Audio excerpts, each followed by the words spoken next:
Cournet avait quelque chose à rajouter. Madame Cournet. Merci.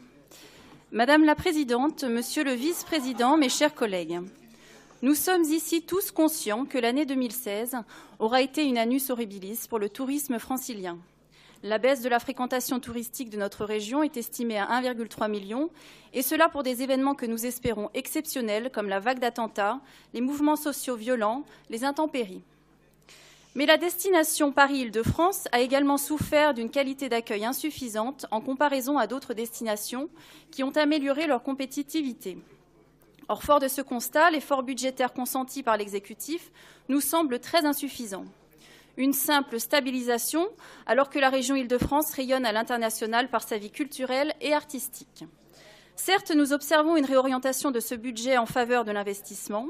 Certes, nous observons que la sécurité bénéficie d'une hausse de son enveloppe, mais celle-ci est insuffisante car nos forces de l'ordre doivent être épaulées par des systèmes de vidéoprotection et des équipements en portique sur les sites touristiques majeurs. Mais que signifie l'octroi d'un soutien de la région aux professionnels pour l'amélioration de leur maîtrise des langues étrangères?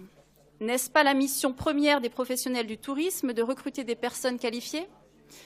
Et puis, quelle idée bizarre que de disposer des panneaux avec écrit « Bonjour » dans toutes les langues. Le slogan « Welcome to Paris » est-il le label du Made in Pécresse? N'est-ce pas là l'exemple typique d'un gaspillage organisé? Notre groupe critique donc un budget qui n'est pas à la hauteur de ses ambitions et dont l'opacité de ses lignes est manifeste. Un budget m'as-tu vu qui n'est pas de nature à faire revenir dans notre région les touristes étrangers qui ont choisi d'autres destinations.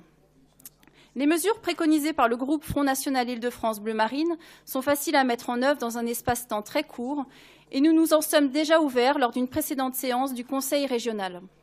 Voici quelques exemples. Créer des passerelles avec nos produits régionaux, nos labels AOP, qui sont aussi des vecteurs de l'économie touristique, afin que les bénéfices du tourisme profitent à nos artisans, à nos producteurs et à nos agriculteurs.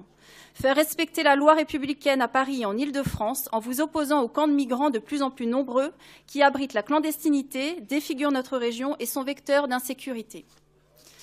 Nos propositions répondent ainsi aux demandes et aux inquiétudes des visiteurs étrangers, car la désaffection de notre région a particulièrement touché la clientèle haut de gamme, effrayée par l'insécurité et la menace terroriste. Nous déplorons que notre amendement visant à renforcer la sécurité en général et contre le terrorisme en particulier n'ait pas été retenu et nous voterons contre le budget 2017 du tourisme. Je vous remercie.